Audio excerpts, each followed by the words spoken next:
2017 ജാനുവരി 1 പ്രധാനമന്ത്രി മാതൃവന്ദന യോജന എന്ന സ്കീം രാജ്യത്ത് നടപ്പിലാകുന്നത്.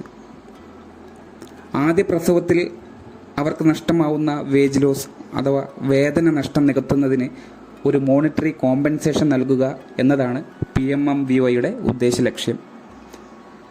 നിലവിൽ രണ്ടാമത്തെ പ്രസവത്തിൽ ജനിക്കുന്ന പെൺകുട്ടിയാണെങ്കിൽ 6000 രൂപയുടെ തുക കിട്ടുന്നതിന് അർഹതയുണ്ട്. ആദ്യ പ്രസവത്തിന് 2 ഗഡുക്കളായി 3000, 2000 എന്നത് പ്രകാരം 5000 രൂപ ലഭിക്കും. എന്നാൽ രണ്ടാമത്തെ പെൺകുഞ്ഞായി പ്രസവിക്കുന്നവർക്ക് ഒറ്റ തവണയായി തന്നെ 6000 രൂപ ലഭിക്കുന്നു. ഇത്തരത്തിൽ അനുവദിക്കുന്ന ഫണ്ട് ഗുണഭോക്താവിൻ്റെ ബാങ്ക് അക്കൗണ്ടിലേക്ക് ഡയറക്റ്റായി തന്നെ ക്രെഡിറ്റ് ആവുന്നുണ്ട്. എന്നാൽ ആദ്യത്തെ ക്യാഷ് PMMVYയിൽ നമ്മൾ അപേക്ഷകൾ സ്വീകരിക്കുമ്പോൾ തന്നെ ഗുണഭോക്താവിൻ്റെ ബാങ്ക് അക്കൗണ്ട് വിവരങ്ങൾ നമ്മൾ ശേഖരിച്ച് അത് ഡാറ്റ എൻട്രി ഓപ്പറേറ്റർ ലെവലിൽ അപ്ലോഡ് ചെയ്യുന്നുമുണ്ടായിരുന്നു. 90% ആ തന്ന അക്കൗണ്ടിലേക്കാണ് പണം ക്രെഡിറ്റ് ആയിക്കൊണ്ടിരുന്നത്. എന്നാൽ ഇപ്പോൾ അങ്ങനെയല്ല. ഗുണഭോക്താവിൻ്റെ പക്കൽ നിന്നും നമ്മൾ ബാങ്ക് അക്കൗണ്ട് ഡീറ്റെയിൽസ് ഒന്നും തന്നെ വാങ്ങുന്നില്ല. പകരം അവരോട് ബാങ്ക് അക്കൗണ്ടിൽ ആധാറുമായി ലിങ്ക് ചെയ്യാനാണ് ആവശ്യപ്പെടുന്നത്. ഏത് അക്കൗണ്ടിലാണോ തത്സമയം ലിങ്ക് ചെയ്യുന്നത് അതിലേക്കാണ് പണം ക്രെഡിറ്റായി വരുന്നത്. എന്നാൽ ഇപ്പോൾ പരാതി പ്രവാഹം കൂടി വരുന്ന ഒരു സാഹചര്യമാണ്.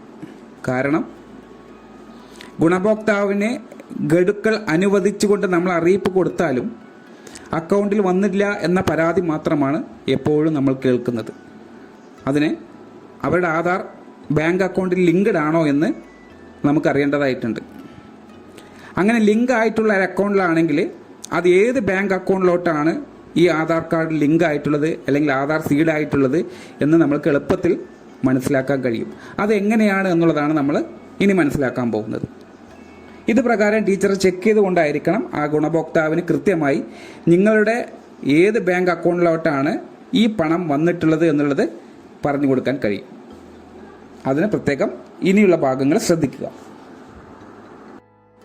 ആധാറിൻ്റെ സൈറ്റിലേക്ക് പോകുന്നതിന് വേണ്ടി ഒരു ലിങ്ക് ഉണ്ട്. ആ ലിങ്ക് നമ്മൾ ഡിസ്ക്രിപ്ഷനിൽ കൊടുക്കുന്നതായിരിക്കും. അതിൽ ക്ലിക്ക് ചെയ്തിട്ട് വേണം നിങ്ങൾ ഈ പറയുന്ന വീഡിയോ പ്രകാരം നിങ്ങൾ ഘട്ടങ്ങളായി മുന്നോട്ട് പോകാൻ. ആ ലിങ്കിൽ ക്ലിക്ക് ചെയ്ത് കഴിഞ്ഞാൽ ഇതുപോലൊരു പേജ് ഓപ്പണായി വരും. ഈ പേജിനകത്ത് കാണുന്ന ആദ്യ കോളത്തിൽ നിങ്ങളുടെ ആധാർ നമ്പർ, അതായത് ഗുണഭോക്താവിൻ്റെ ആധാർ നമ്പർ ഇവിടെ എൻ്റർ ചെയ്യുക. അതിനുശേഷം എൻ്റർ ക്യാപ്ച എന്ന് കാണും. നിങ്ങൾക്ക് ആ ഭാഗത്ത് ക്യാപ്ച കോഡ് കാണുന്നുണ്ട്. അത് നിങ്ങൾക്ക് ക്ലിയർ ആവുന്നില്ല എന്നുണ്ടെങ്കിൽ അവിടെ റീഫ്രഷ് ബട്ടൺ ഉണ്ട്. അത് ക്ലിക്ക് ചെയ്ത് കഴിഞ്ഞാൽ ക്യാപ്ച മാറി വരും. നിങ്ങൾക്ക് ഇഷ്ടമുള്ള ക്യാപ്ച സെലക്ട് ചെയ്ത് ഓക്കെ കൊടുത്തു കഴിഞ്ഞാൽ ഇതുപോലൊരു OTP ആ ഗുണഭോക്താവിൻ്റെ ആധാറിൽ രജിസ്റ്റർ ചെയ്തിട്ടുള്ള മൊബൈൽ നമ്പറിലേക്ക് പോകും. ആ OTP സ്വീകരിച്ച് ഇതിലേക്ക് എൻ്റർ ചെയ്യുക. ശേഷം ലോഗിൻ എന്നുള്ള ഭാഗം ക്ലിക്ക് ചെയ്യുക. അപ്പോൾ ഇതുപോലൊരു പേജ് ഓപ്പണായി വരും. താഴേക്ക് സ്ക്രോൾ ചെയ്ത് വരിക. അവിടെ ഇത് പ്രകാരം ബാങ്ക് സീഡിംഗ് സ്റ്റാറ്റസ് എന്ന് നിങ്ങൾ കാണാൻ കഴിയും. അതിൽ ക്ലിക്ക് ചെയ്യുക.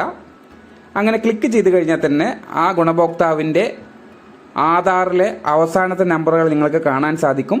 ബാങ്ക് സീഡിംഗ് സ്റ്റാറ്റസ് ഇവിടെ ഇനാക്റ്റീവ് ആണ്. അവിടെ ബാങ്കുമായിട്ട് ആധാർ സീഡ് ചെയ്തിട്ടില്ല. അതുകൊണ്ടാണ് ആ പണം അവിടെ ബാങ്കിലോട്ട് എത്താതെ പെൻഡിങ് ആയി നിൽക്കുന്നത് എന്നുള്ളതാണ് നിങ്ങൾ മനസ്സിലാക്കേണ്ടത്. അഥവാ പെൻഡിങ് ഒന്നുമില്ല എന്നുണ്ടെങ്കിൽ അവിടെ ഒരു പച്ച ടിക്കോട് കൂടി ആധാർ സീഡഡ് ആയിട്ടുള്ള ബാങ്ക് അക്കൗണ്ട് ഡീറ്റെയിൽസ് അവിടെ കാണുകയും അതേപോലെ തന്നെ അവിടെ നിങ്ങൾക്ക് ആക്റ്റീവ് ആയിട്ടുള്ള അക്കൗണ്ട് എന്നുള്ള രീതിയിൽ കാണാൻ കഴിയും. അതിലോട്ട് ഉറപ്പായിട്ടും ഈ പൈസ ക്രെഡിറ്റ് ആയിട്ടുണ്ടാവും.